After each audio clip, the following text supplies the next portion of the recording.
25.49 million people use internet in Nigeria, among which youths, of course, are the largest dominant of users of internet in Nigeria. And this figure definitely is not far-fetched because most of the youth in Nigeria engage in social media activities, and that is why the number skyrockets on a daily basis. And what is the effect of internet users in Nigeria? What is the prevalence of internet fraud among youth in Nigeria? What is the way out?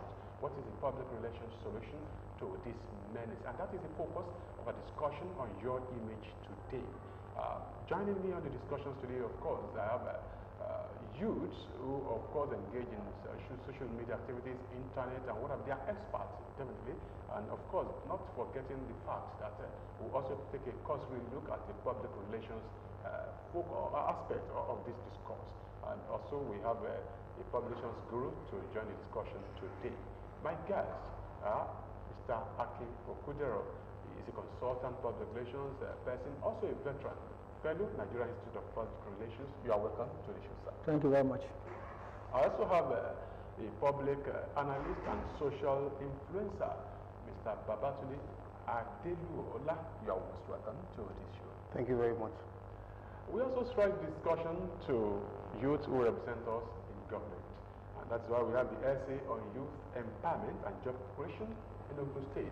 Yesterday, the governor of Ogun State, of course, Mr. Odetola Abiola, you are welcome to the show. Thank you for having me, sir. Thank you very much.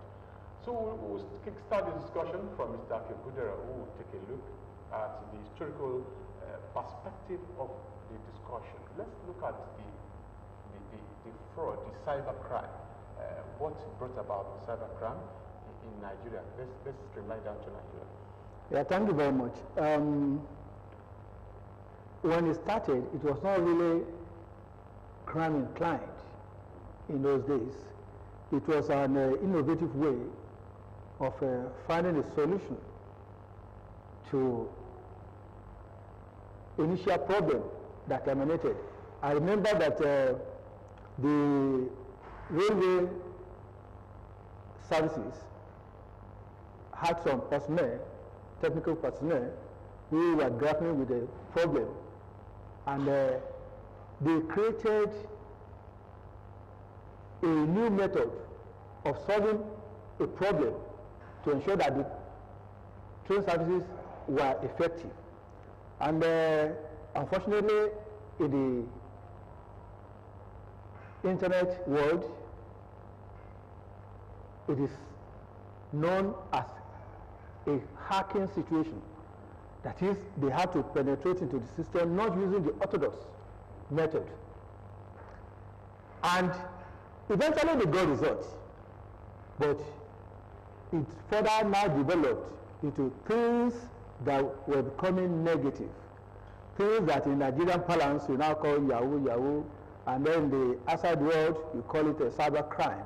And when you had that situation, it became a problem to humankind and business. And why? Because more people who discovered that they could also hack, that is, having a clever way of solving a particular technical problem without ensuring that the authorities, the protocols were followed, now started accumulating, growing in numbers. And when that happened, government had to take into consideration those people who were negatively inclined, and what they did was to introduce cybercrime law. So the word that is common nowadays, hacking of a system, hacking of telephones, hacking of so many computer equipment, it came up in 1955, and it became prominent around 1960.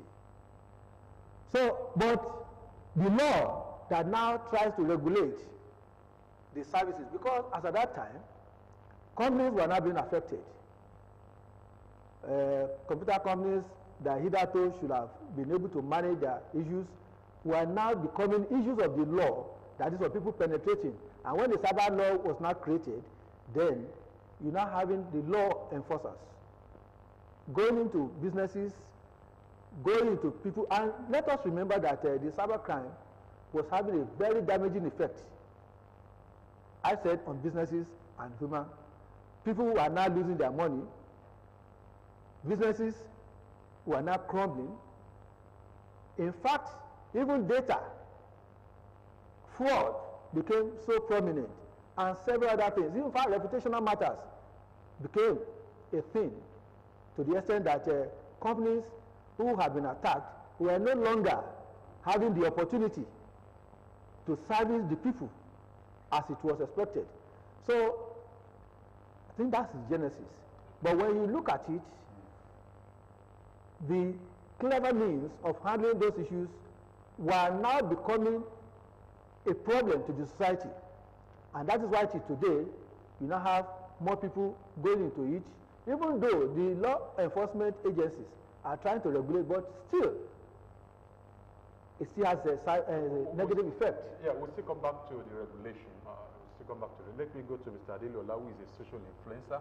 Having listened to the historical accident of cybercrime or cyber fraud, as the case may be, but as a social influencer, as a young man who believes that internet has brought good than bad, if I'm right, yes. What do you think are the factors responsible for internet fraud in Nigeria? The number one factor responsible for internet fraud in Nigeria is unemployment. And like the Yoruba people will say, "Owo to delay, Ishuma Yalo." An idle hand is the devil's workshop. The devil's workshop, yes. I prefer it in Yoruba, of course. Yeah. It goes deeper. And also, my mom used to say that never allow a young person to be bored. Now, you have to keep them busy. You have to keep them busy one way or excited one way or the other. Once a young person is bored and unemployed, then he begins to look for different ways to compensate the boredom and the unemployment. In the past 20, 25 years in Nigeria, the unemployment rate has risen over the years, and it has caused the youth to begin to look for alternative means of income, especially. Now, most of the people out there, most of the young people out there, will naturally not want to be involved with such vices. But because they do not have a choice, so to say, they have a choice, but then they believe that whatever else that they get into will not be as lucrative or as compensatory as what they are doing through internet fraud. So aside from unemployment, what are the other areas you want to look into? The destruction of our social value system. Our value system has eroded over the years. In those days, if you're unemployed and you come home with anything, you come home with some form of material, maybe a vehicle or you build a house, your parents, the society will ask you where you got that money from. Where have you got those things? But nowadays, they will be the ones to celebrate you, knowing fully well that you got it from illegal means. Now, the erosion of the value system is also a very key factor in what we're experiencing today. Thank you very much. Let me go to Odetola Abiola, yesterday to the governor of the state on youth empowerment and job creation. I know you want to agree with him, unemployment and the loss of value system in our society in a way of empowerment. What are those things that you think government should put in place to at least to guard against this fraud among youths? Okay, so thank you. Sincerely, I agree completely. And if there's any young person that does not agree with the fact that over the years, the facts are there that over the years there's a rising unemployment rate in the country, and a lot of young people are looking for ingenious ways to get financial independence and freedom. However, on the part of the government, and I would like to speak mainly for Ogun State, because that's the purview. That is your constituency? Yes, that's the purview. Of course, I can't lie to you that there was a time that we did a random, this is not a proper deep research, even before I started working with this Ogun State government. have lived here, that schooled here, you will realize that almost 6 to 7, and that is being modest, 6 to 7 out of 10 young people out there are either directly or indirectly involved in cybercrime. It doesn't stop there.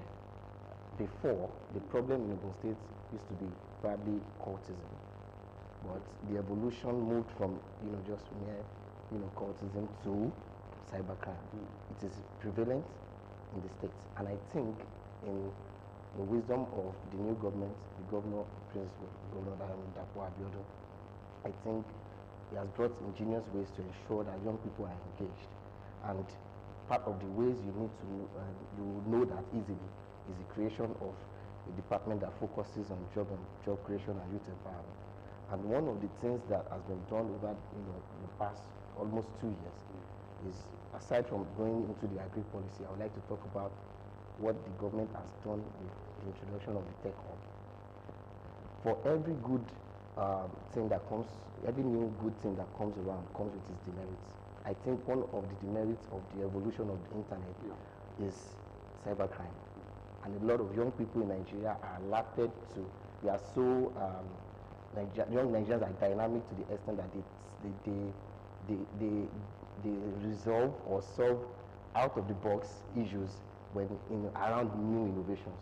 So, of course, you'll be surprised. Just yesterday in the news, one of the guys that were arrested for cybercrime in the US, the Nigerian guy, Woodpecker, something like that, was still found in prison to have another in prison. So it tells you that I'm talking about the capacity to decipher the system, the new trend, right? It's now about redirecting the focus, that human resource that young people have, into positive outcomes in solving the problem of the country. That is one of the reasons why we have the tech hub. The tech hub is supposed to be like an incubation center where young people that are interested in internet, new ways of doing things, what we call jobs of the future, right, can incubate ideas, find solutions to some of our issues. We can think also around the job portal that the government introduced upon inception. That is one of the ways you can positively change or redirect the focus. It doesn't stop there. Last November 1st, the Ogun State government, the first time the Nigerian government will be celebrating National Youth Day, November 1st last year, the Ogun State government came up with an Ogun State Youth Empowerment Scheme. This scheme is a work and learn method or model where young people that are interested in learning new crafts are drafted into different agencies and companies or contractors that works with the state government. They are placed learning new skills, and then they are being given a stipend. And I hope those programs are not meant for people who know who and who. No, that is what I'm happy that you asked the question. Okay. One of the things that has also changed in this state since the inception of this administration is the fact that the son of nobody, that knows nobody at all, gets the dividend of democracy right in his own. Why? The process has been democratized. You don't need to know the person behind the job portal before you apply for stuff. I can assure you, and I can speak even to before God, that at least 70% of all the opportunities that we have churned out from the office has been merit-based. Okay, I will still come back to you. Prevalence of internet fraud among youth in that society. What are the PR solutions to the menace, to the prevalence of this fraud? I'm sure you are following my guest on the show today. Let me go back to Mr. Akibu, who is a public relations expert. He's also a consultant in public relations practice. So you're listening to these young men who have actually narrowed their discussion down to youth engagement, probably in Ogun State and of course in Nigeria at large. Sir, these fraudulent things, do you think that government at all levels still needs to do certain things to make sure that this practice is reduced to the barest minimum? Because when you look at the society today, most of the young guys live ostentatious life. Flashy cars, they want to engage in flashy things, they want to be noticed. When they enter a particular place, they want to be known, they want to be noticed. What do you think government should do, sir, to reduce these, or to let them know that you need to work hard to get what you want in life? It's not only government. Families also have a role to play. We remember in those days, just like my colleague here said, you do not make any attempt to bring home anything that does not belong to you.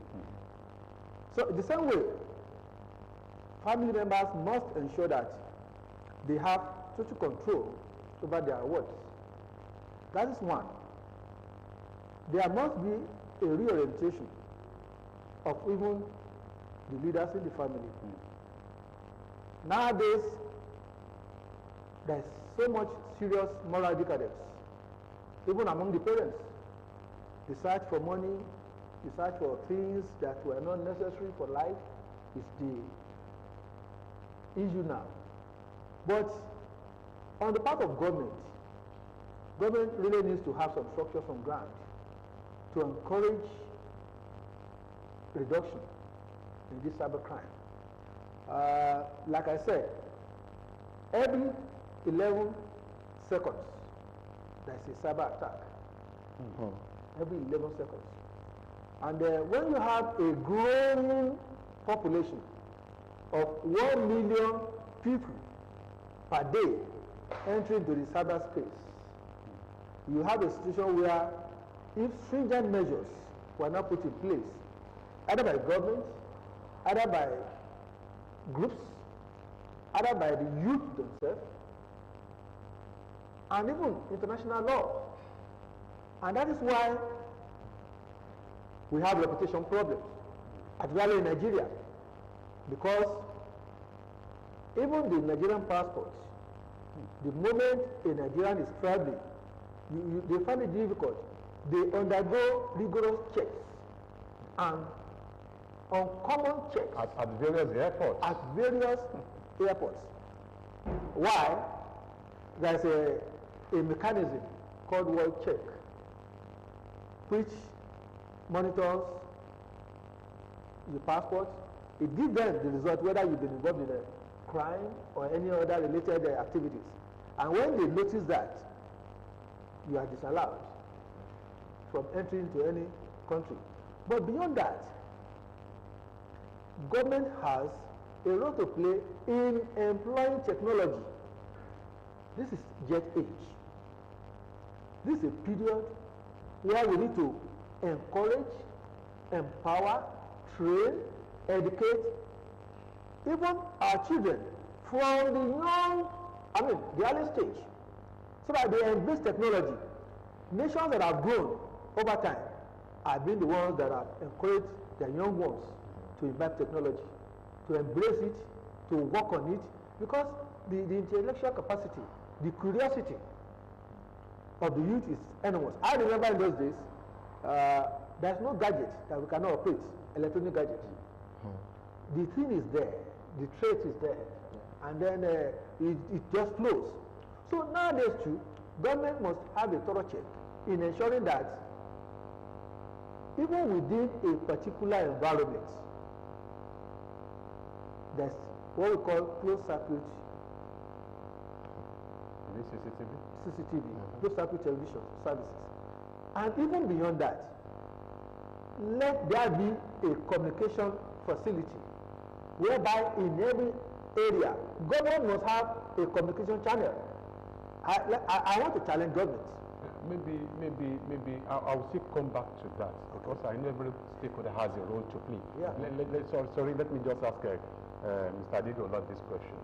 The emergence of social media, it has been, from research, it has created serious problems it has opened doors for fraudulent activities on the internet. Do you agree with me? And youth, of course, are the largest chunk of society that engage in social media activities. As a social influencer, don't you think this contributes immensely to fraudulent activities when young ones hack accounts of various various formats in society? Yes, it does. Most social media platforms also have security parameters that they expect every user to deploy when you're using their platforms, whether Twitter, Facebook, WhatsApp, or the other ones that are popular out there. So it is the responsibility of each user to learn those security parameters and make sure they deploy them so they don't fall victim of identity theft or some form of penetration into their own, their personal accounts. That's very, very important. Yes, social media has also, as much as there are negative aspects to it, there's a lot more positive things to take out from it. The spread of information, the innovations that can easily be accessible to everybody anywhere in the world. Right now I could pick up my phone and in 1 second send a message to somebody in China and the person will respond.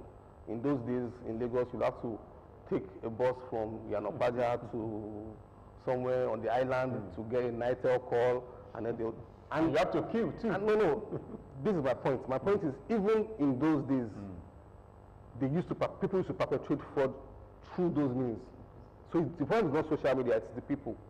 Oh. I remember a day I went with my mom to call my brother in the U.S. and unknown to us was somebody else. It was somebody else on the other line somewhere else. And they said my brother was sleeping or something, you know, and they collect money from us. And they said we should come back. We'll go back again. They'll collect money from us. So it's the people. It's not the technology. It's not social media. It's how people have evolved over time in the use of these platforms. Now let me go to Mr. Abiola. You are the SA to the Governor on Youth Empowerment and Job Creation. What will be your message to the youth out there who engage not only in internet fraud, but who have derived pleasure in making a living on fraudulent activities and hacking of people's accounts? Okay, so the message is clear. Okay. It is not a message that will start pushing out today. So when the topic was shared, that the role of public relations, the reality is that not until all the faces of our society start to celebrate, push, project the right set of people, particularly young people, that have made a life, when I say made a life, that have been successful in different endeavors, to promote and celebrate them, make them a new set of, create a kind of new set of excellence, or let's redefine what success is for young people as a whole. When that is done, right, first. That's the value system. Yes, that he spoke about the other time. The reality is that today, a lot of people now see internet fraud as an occupation. So my message to people, right, would be that if you are involved in internet crime at whatever level, you are a criminal. So when you know that when you wake up in the morning or you want to sleep at night, you know that what you're doing is criminal. You need to first know that you are a criminal. That when the arm of the law can get to you at any time. So for me, if you are a fraudster, you are listening to me, and then, or you are a young person that you are into, or you are even contemplating going into, just know that you are not in any way different from the guy that will take a gun to a bank to rob. Because you are a criminal. All right, if you make a living out of internet fraud, you are a criminal. That's a message from Adetola Abiola, the SA to the Governor on Youth Empowerment and Job Creation. That's fantastic. Anyway, I want to thank you for joining the program today. We'll continue next week, God willing, because it's a topic that is very, very interesting, and of course is a global issue. So we will continue from here next week, God willing. I want to thank my guest, Mr. Aki Kundero, is a fellow of the Nigerian Institute of Public Relations, a PR consultant, and MD CEO of PREVALENCE. He's also a veteran in the profession. Thank you very much, Mr. Thank you very much. Hope you join us next week. I will. You have a bit of care. I also want to thank our public analyst and social influencer, Mr. Babatunde Adelola. Thank you so much. Thank you for having me. Next week will be here, God willing. And of course, SA on Youth Empowerment and Job Creation to the Governor of Ogun State, Mr. Adetola Abiola. Thank you so much. We appreciate it. Thank you again for having me. We'll be here next week. By the grace of God. All right, until we meet next week, God willing, youth that is listening to me out there, let's please get rid of internet fraud. Let's join government to help us so that Nigeria can be a better place. Until we meet next week, God willing, be a good Nigeria.